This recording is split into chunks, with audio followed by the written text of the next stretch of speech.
thoughts, we imagine a father who stayed, was sober, lived a long life, never went to prison, never knew addictions, and loved only our mother all his days. What would have been a distinctive and noticeable difference in us had we grown up with a different father? Would we be the same woman or an enhanced version of ourselves, more whole, more secure, more at peace? Here in the tangled labyrinth of our minds, we began to contemplate the impossible, having a different father. This, however, is not an option. We don't have the luxury of exchanging our father for a kinder or more attentive one. Our patch of grass, no matter the condition, is still ours. As a result, our father's attributes, good or bad, are embedded in the fabric of who he is. And although it's possible for people to change, we can't make our father who we want him to be. Every father-wounded daughter eventually faces the reality that she will not get a different dad.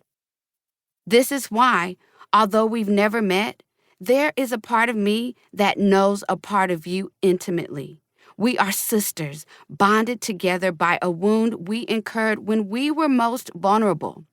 We are a vast, multi-ethnic society of women. Extending beyond class and race, father wounds do not discriminate.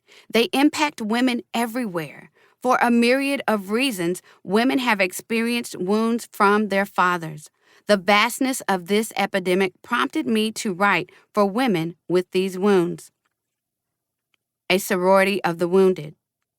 I'm going to start a blog for women who grew up without their fathers, I announced on separate occasions.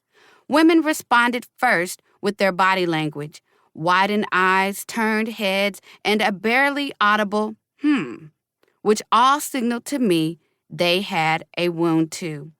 Then they spoke, confirming my suspicion. I just met my dad 2 weeks ago. I don't know who my father is.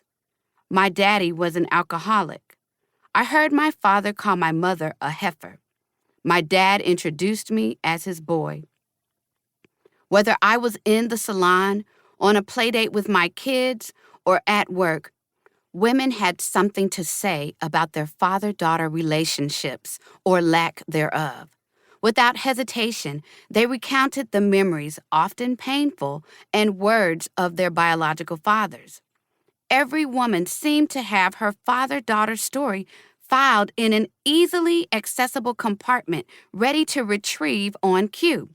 They divulged this information as if it were an uncomplicated sharing of facts. Stoically and with ease, they communicated painfully difficult truths about their fathers. Truths that, for many of them, drastically altered the trajectory of their lives. I understood their immediate and straightforward responses. I've given them too. Out of necessity, I meticulously crafted one-liners that quickly described the painful and difficult realities of my father-daughter story. My mom and dad got a divorce when I was a baby, and I didn't grow up with my father were staples I used in conversation. These were necessary survival must-haves that kept my emotions at bay. I attempted to articulate my raw truth in a way that would keep me from getting emotional in public. Thus, the hearer wouldn't feel the need to offer a kind but insufficient response.